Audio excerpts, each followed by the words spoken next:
don't want people to freak out. Um,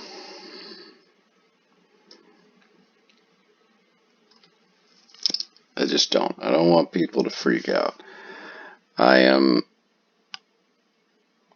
concerned with the ETF environment as a whole and what's going on here.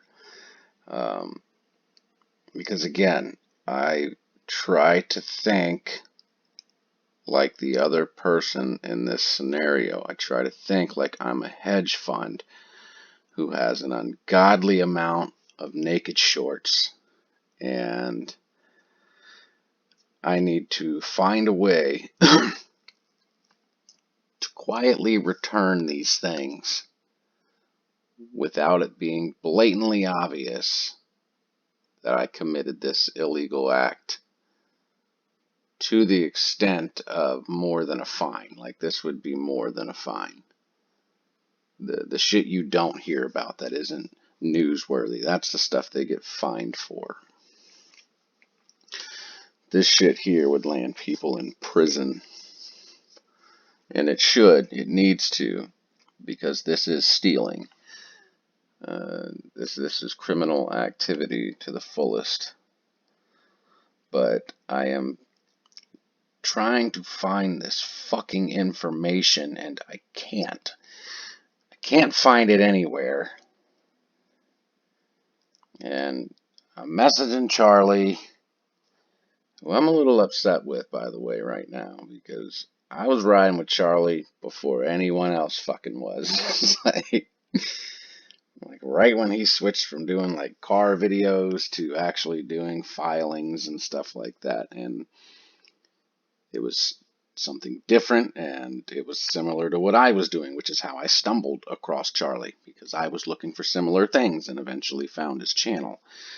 And even when he first opened up his channel to accept members at 99 cents, I paid that 99 cents because I felt the work he was doing, was wonderful. It's educational. It's the type of shit that even the average retail investor who's been trading for 5-10 years doesn't even know or care to pay attention to filings and things like that. And I feel it's a very, very important aspect of being a trader. It's tools in your arsenal. It helps you be a better trader and understand what goes on in certain scenarios and how things work overall. And he used to go back and forth with me on his fucking comment boards, and now I can't even get a like on my shit or a response from him. Motherfucker. You too big for your boys now? Is that what happened, Charlie? I messaged him again, and I'm trying to do this discreetly because I don't want to freak people out. But I know Charlie's made more of a switch to GME more than anything. He's doesn't like AMC, doesn't like the scenario. He still has some investment in it, but not a lot, because I know what the same thing happened to me. He put a lot of money into AMC, and being newer to the market in a squeeze scenario, and I don't really know much about it, I know he lost a lot of money. I know I could hear it in his voice, and I could hear it when he made videos, and it's a lot of why he started doing what he's doing, a lot of why I started doing what I was doing, because the fuckers I was listening to that I believed, because I thought they knew more than me about squeeze scenarios and shit, and had done real educational work and digging, which they didn't really ever do. And again, I still have another theory that I'm not going to put it out there yet until there's more. If the narrative switches and the evidence starts becoming a little more overwhelming in that aspect, that this thing's taking a turn for that direction, then I'll talk about that. But yeah, so now I'm going to bring this up, and I need people to please help me try to find this information. Like, it is crucial. It is critical. It's going to be critical to your wallet, my wallet, everybody's finances. I need this information.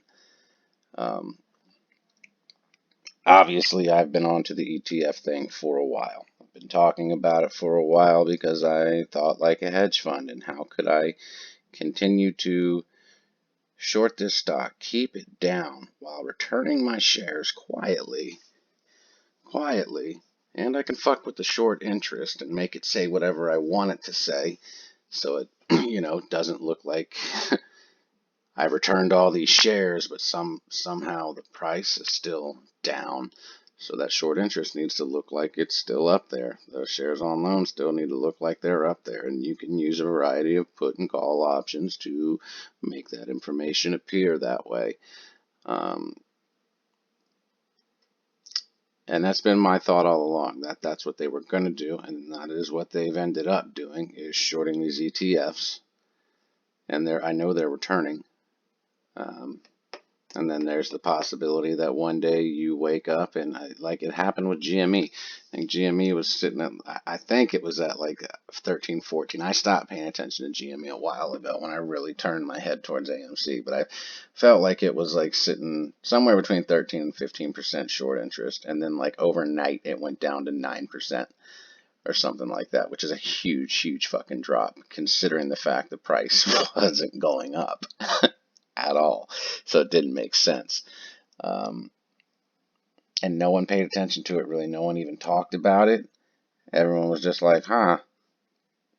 And that was it. And okay, whatever. And, you watch AMC short interest go up to 19 again. Pretty much where it was right before June 2nd. And somehow it's gone down to 14 and the price has gone down with it. Like, that shit right there alone just doesn't make any fucking sense. It doesn't make sense. It means something crazy has to be going on. And Lopix is what really, really jumped out at me. It was something I was waiting for because BlackRock, like I said, I've talked about BlackRock, and they're in this to make money. Overall, that's their end game. That's what they're here for. They don't give a fuck if this thing squeezes or not. They've already made a shitload of money based off where they got in at versus now they're the guy with the candy. That's who you got to go to if you want your fix. You got to go through BlackRock pretty much. And their ETFs, I wasn't worried about this at all. Because when you short an ETF, you're shorting the ETF. You are not shorting the stock specifically. And like I said, because I got into an argument in one of my videos, somebody wanted to fucking challenge me and tell me that they're doing all this with puts and it's not shorting ETFs and whatever. Yeah, fuck you, you're wrong. The put call thing is simulating ownership and it is controlling what you see on Ortex and shit like that. That's what they're doing with those. But I was worried that we would start seeing new ETFs pop up with high amounts of AMC. They weren't going to be BlackRock. And again, the vast majority of their shortings are through BlackRock. And I do not see BlackRock doing what I'm pretty sure Lopix is doing. Lopix threw that AMC in there, released the damn ETF, and immediately, like 24 hours later, made a comment that they plan on selling their AMC in the coming weeks. They just put it all in there. It's the highest leverage underlying in the ETF, which means it's an ETF based around AMC and its performance. And then they're gonna sell it. And the issue I have is when you short an ETF, you're shorting an ETF. I knew this was going to happen because of all the stringent fucking restrictions put on shorting the stocks directly. I do not know if an ETF, I mean, I know they can. Like, I know that they can, but I can't find evidence of it or proof of it. If they're shorting the shit out of this to push the price down, and then Lopix decides, hey, I'm going to go ahead and sell all the AMC out of this, and then they get rid of it, and they do it before Citadel and company and whoever return the shorts in that ETF. Well, then now they just successfully drove the price of a stock down. They returned a bunch of fucking shares. And naked or not, these shares are not going to, they're not going to show up anymore. They're done. They're returned. You're not going to see them anymore. And the price is what reflects that. So no one's really looking at that shit because the price isn't going up. They can't be returning. That wouldn't make sense, blah, blah, blah. Yeah, bullshit. But if they sold off this huge position of AMC in that ETF before these guys return the shorts that they have. Well, now when they do return the shorts, that buying pressure or the sell pressure that they put on AMC by shorting through that ETF is not going to be returned. You're not going to see the buy pressure come back when they return those shorts because they pulled AMC out of it.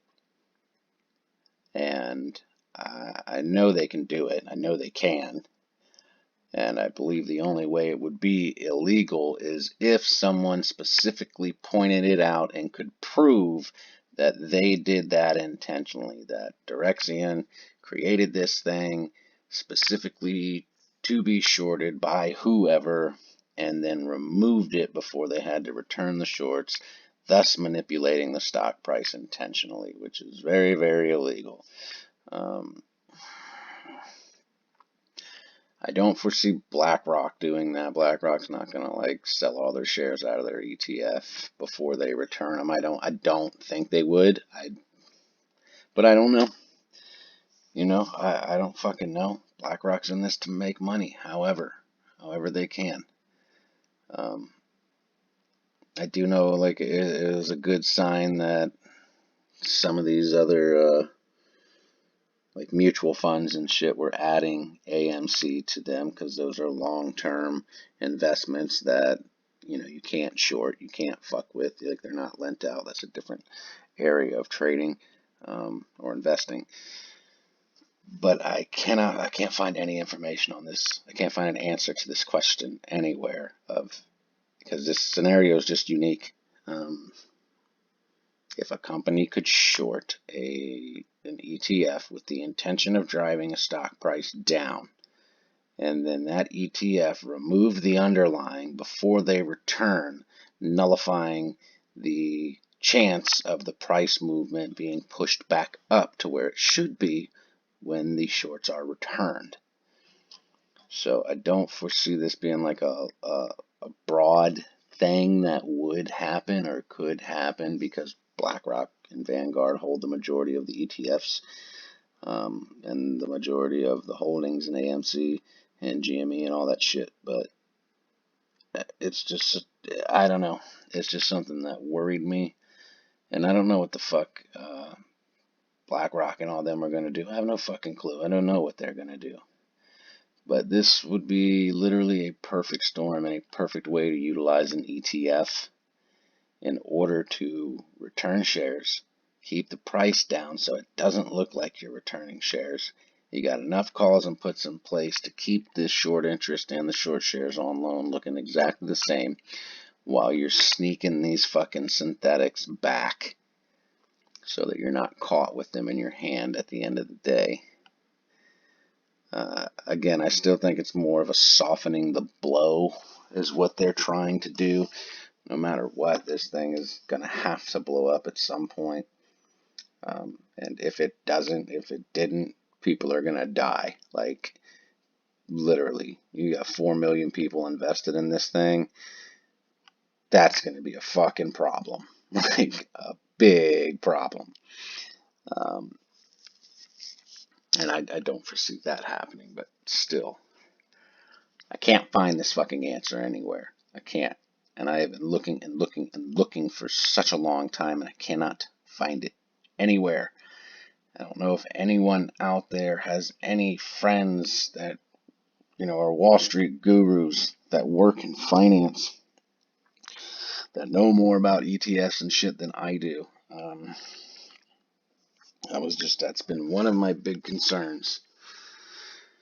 Because I've noticed some of the holdings, I know that, Vanguard and BlackRock, they both have sold off some of their AMC holdings out of these ETFs. Some of the percentages have gone down over the past couple weeks. So I don't know if they're lessening their positions there for the sake of these fucks ending up, returning and it not pushing the price up as much. I can't make sense of that with them yet, but it's not out of the question. The Direxion thing, like I said, immediately Lopix looked exactly like what it is, a ETF created just to be shorted, and they are buddies with Citadel. Citadel invests with them frequently, and if they sold off all these shares, these guys would be able to return those shorts and there would be no upward price movement for the shorting that they did while AMC was in that ETF. So, I don't know. Again, it is racking my brain trying to figure out how the criminals are doing their criminal shit and what their end game is. But man, even if people can dig around, I don't care. Try to find that answer if you can, because I cannot find it. I cannot find it. I have fucking Googled it every which way. Like, I have dug through many, many websites about ETFs and shorting ETFs, and it's just hard to literally find information about shorting an ETF and its direct impact on an underlying, because it would take a lot of shorting of that ETF and several others that house the same underlying in order to see a significant price movement up or down if you're buying it or if you're shorting it, whichever way you're trying to go. So I don't want people freaking out, because this isn't something where I think like, oh yeah, they're going to be able to do this and get away completely scot-free and no big deal. At some point, those fucking 90-some thousand shares or whatever, that the legit ones, those are still going to have to be really returned at some point, like really returned. There's absolutely no way that we'd be able to just wake up and all of a sudden the short interest is at 3% and there's like 3,000 shares outstanding and the price is still sitting in the 30s. Like, that's just not possible. There's no way anyone would be able to get away with that. There would be an investigation immediately and motherfuckers would get in trouble. Deep shit. Oh, that's funny. My phone's recommending a YouTube video for me and it's my own video. Maybe that's how they're shadow banning me. Instead of fucking routing my videos to the public, they're just rerouting them to my suggestion box. So, I don't know. But that is the only mission I am asking of you folks. If anyone, please, can try to find that answer. I'm just hoping I can get some fresh sets of eyes and keyboard warriors just digging around looking for that. Trying to find out if you can short an ETF with a specific underlying, that specific underlying be removed from the ETF prior to you returning your shorts. If that's a thing, which I already know that I know the answer. I already know they can. I know that they can. Whether it's legal or, like I said, I really feel like that's the answer. Yes, of course they can.